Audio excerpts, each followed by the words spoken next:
చెప్ప రంగారెడ్డి జిల్లా మొయినాబాద్ మండలం అజీజ్ నగర్ కేఎల్ యూనివర్సిటీలో 2 రోజులు అంతర్జాతీయ కాన్ఫరెన్స్ జరుగుతుంది. Sustainable development in electronics, computer and computing conference జాతీయ, అంతర్జాతీయ ప్రతినిధులు, విద్యార్థులు పాల్గొన్నారు. నేటి కార్యక్రమానికి ముఖ్య అతిథులుగా Malaysia city university director S B Goyal, Malaysia UCSI university director Renu Kolandai Sami పాల్గొన్నారు. ఈ కాన్ఫరెన్స్లో 44 మంది ప్రతినిధులు రీసెర్చ్ పత్రాలను వెలువరిస్తారు. ఈ కాన్ఫరెన్స్ ప్రారంభోత్సవంలో K L university principal doctor A Ramakrishna, ECE HOD doctor M Gautam, కార్యక్రమ convener doctor B Anil Kumar, వివిధ విభాగాల అధిపతులు, అసోసియేట్ డీన్స్ పాల్గొన్నారు.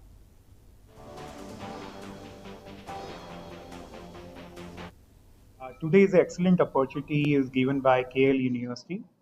Excellent initiative to conduct the conference on sustainability, electronics, computing and communication. Excellent platform for researchers, excellent platform for universities. I am from City University, Malaysia.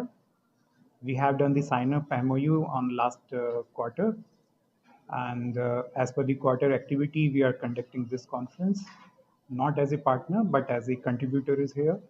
As a keynote speaker, my research scholar of PhD from China as well as from Malaysia, they have submitted the paper.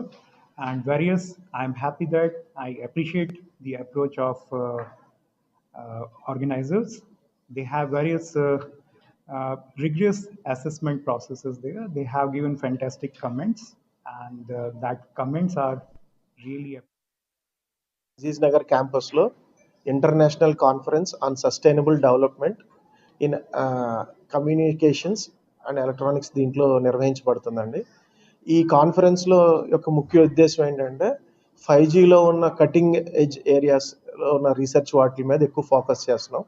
అది కాకుండా ఈ కాన్ఫరెన్స్కి టెక్నికల్గా sponsorship ఇచ్చిన university యూసీఎస్ఐ university Malaysia అండి. అలాగే ఈ కాన్ఫరెన్స్కి మనకి keynote speakers కింద డాక్టర్ రేణు గారు యూసీఎస్ఐ యూనివర్సిటీ మలేషియా, అట్లాగే డాక్టర్ గోయల్ గారు మలేషియా సిటీ యూనివర్సిటీ నుంచి వచ్చారండి. ఇది కాకుండా మొత్తం 168 రీసెర్చ్ పేపర్స్ వచ్చాయి. అందులో మేము స్క్రూటనైజ్ చేసి 44 రీసెర్చ్ పేపర్స్ని ఫైనలైజ్ చేసామండి. ఈ పేపర్స్ అన్నీ కూడా ఆల్మోస్ట్ 92 ఆర్గనైజేషన్స్ని మనకి పేపర్స్ పంపించారు. సో అట్లాగే various countries like US, China and we have a papers from even from Europe also. So ఇది హైబ్రిడ్ కాన్ఫరెన్స్ అండి. Both physical mode and online మోడ్లో కూడా పేపర్స్ అండ్ సెషన్స్ కండక్ట్ చేయడం జరుగుతుంది.